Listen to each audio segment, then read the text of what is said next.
killed in a terrorist attack.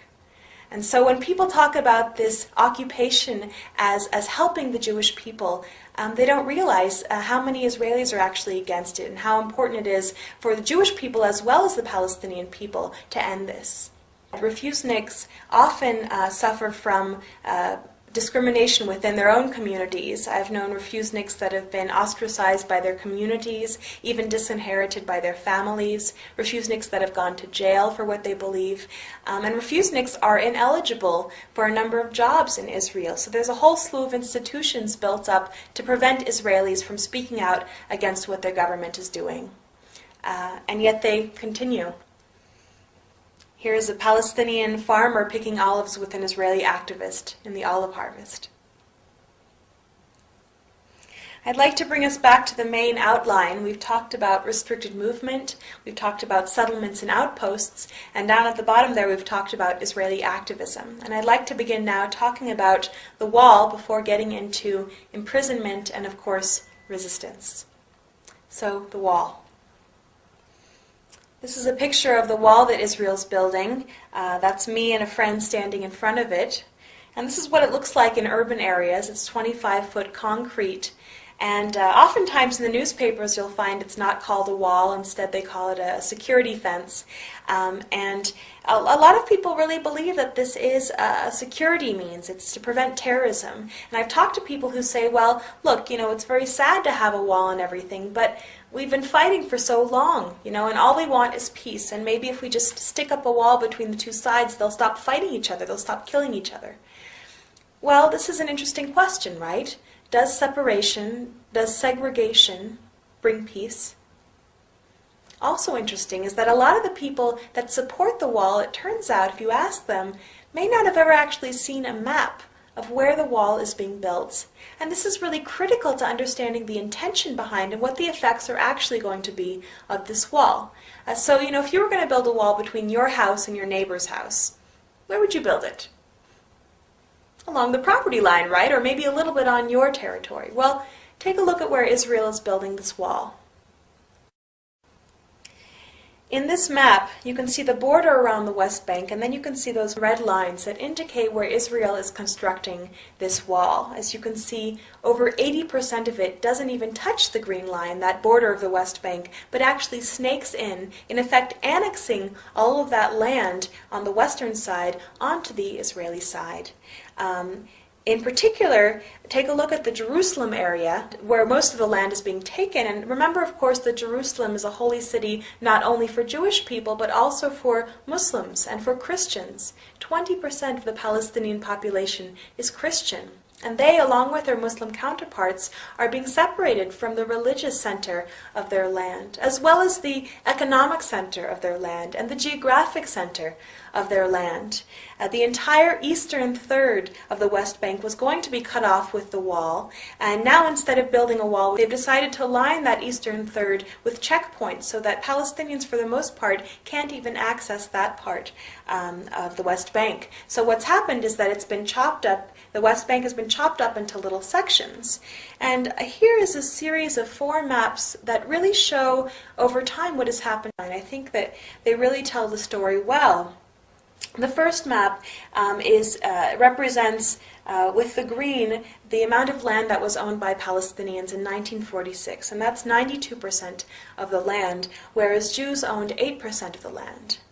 Then in 1947, the UN Resolution 181 offered Jews 54% of the land and Palestinians 46% of the land.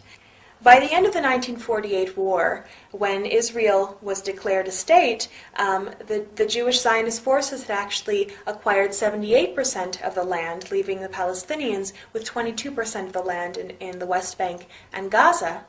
And finally now, in 2006, you can see what that land has come to, a series of smaller sort of enclaves and islands. Here you can see the region that I was living in, and the way that Palestinian territory has been sort of chopped up and compartmentalized by that wall. In particular, at the top left is the city of Qalqilia, a city of more than 50,000 Palestinians that has been completely surrounded by this 25-foot concrete wall, such that its outskirts look something like this now. These are the sniper towers, razor wire, and concrete wall around the Qalqilya city, also known as the Qalqilya ghetto now, or an open-air prison even. And very interesting is that as a person of privilege in this part of the world, as an American, as a Jewish person, as a white person, I was actually able to see this wall from both sides of it. So here are photographs of the Qalqilya wall from the city of Qalqilya, the Palestinian side.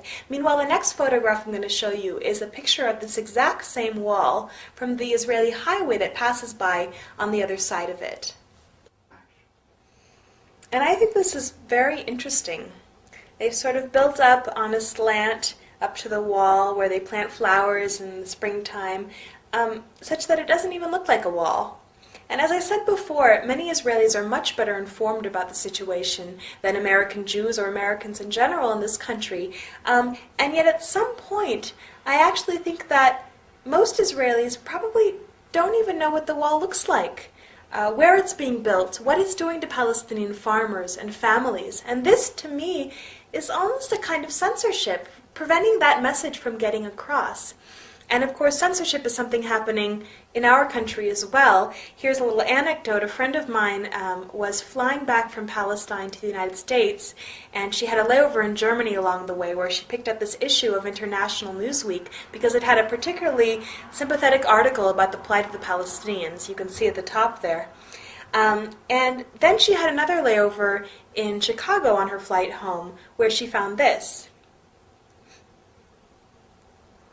Also Newsweek, August 2004, but the US version, with almost the same information, but one major difference.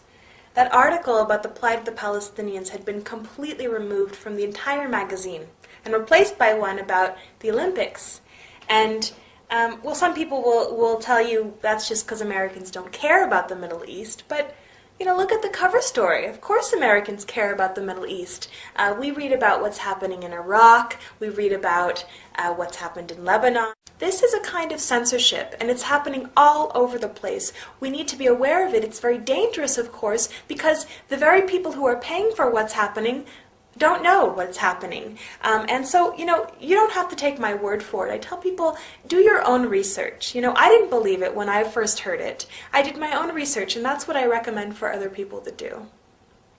Now, another kind of censorship is just also in the wording. So, for example, instead of calling it a wall, calling it a fence. And, well, to be fair, in rural parts of Palestine, the wall looks like this. At its base is wire fence.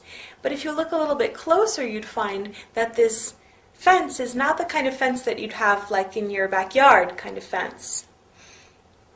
Much of it is reinforced with heavy-duty electric wire and almost everywhere with razor wire. Back to the concrete areas. This is Abu Dis, a neighborhood of East Jerusalem. And what I want to illustrate here is that when you have a Palestinian built-up area and an Israeli settlement in the Palestinian territories, the wall won't be built, first of all, along the actual border, or even right in between the Palestinian town or village and the nearest settlement, or even sort of right up against the settlement to just get it onto the Israeli side. But oftentimes, in my experience, they'll build the wall as close as possible to the Palestinian built-up area so that not only the settlement, but all the land between the settlement and the nearest Palestinian town or village also ends up on the Israeli side. And this land, you know, it's not just pretty land to have a picnic on once in a while. This land is usually the land that farmers and families in surrounding areas have been living off of for generations or even hundreds of years. This is their livelihoods that's being taken away from them. One of the things I do with IWPS is actually accompanying farmers to their land that has now been stranded on the other side of the wall or checkpoints. And Israel says that although it's cutting off farmers from their land, it will allow them through at certain times with a certain kind of permit. Well, this is a man that I accompanied to the gate of the wall in hopes of getting to his land, and he had gone to acquire one of these permits to get to his own land. And he actually had papers as well dating back to the Ottoman era proving that he was the owner of that land on the other side, that he could see through but he couldn't get to when he wanted to. Well, we went together and we waited for 2 days, trying to flag down any jeep that would pass by, hoping that soldiers would let us pass, and they wouldn't. And this man, he didn't even want to go to pick his olives. He just wanted to go to be on his land. He said, I just want to sit under my trees. And he couldn't. So another thing that people are cut off from is each other.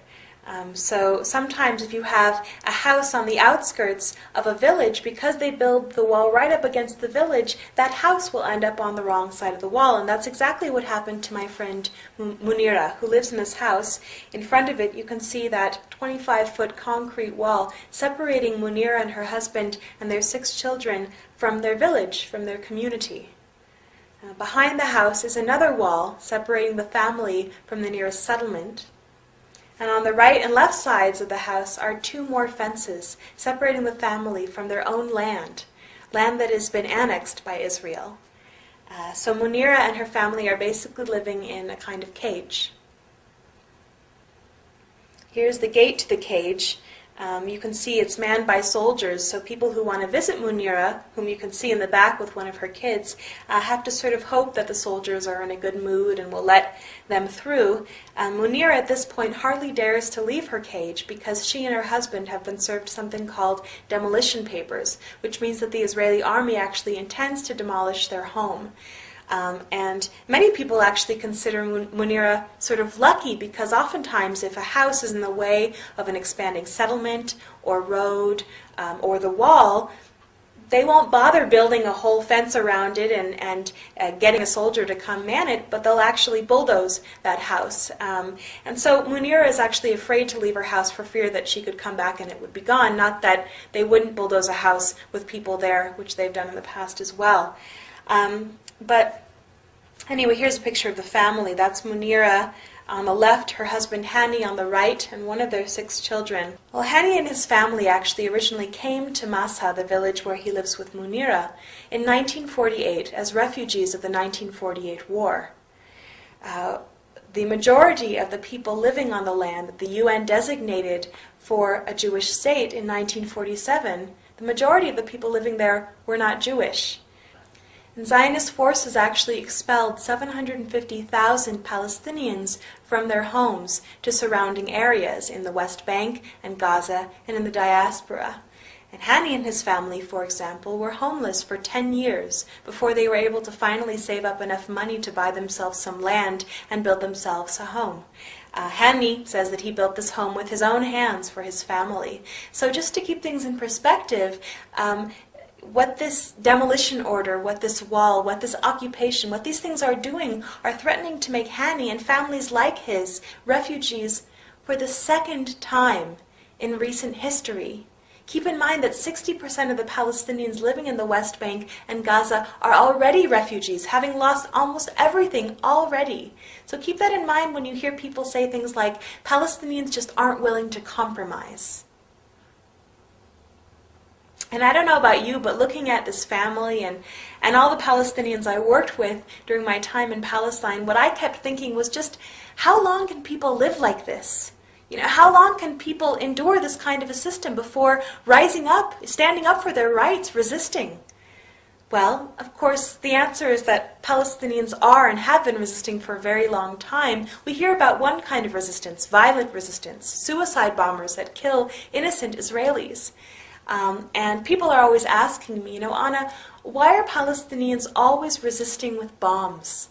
Why are they always strapping bombs to themselves, trying to kill as many Israelis as possible? Why don't they use non-violent resistance, like Martin Luther King talked about, like Gandhi talked about? Where are those things happening? Well, the answer is that Palestinians are and have been using non-violent resistance, not just once in a while, not just here and there, but literally almost every second of almost every single day of their lives. Just think about it for a moment. Think about Munira and her family. Simply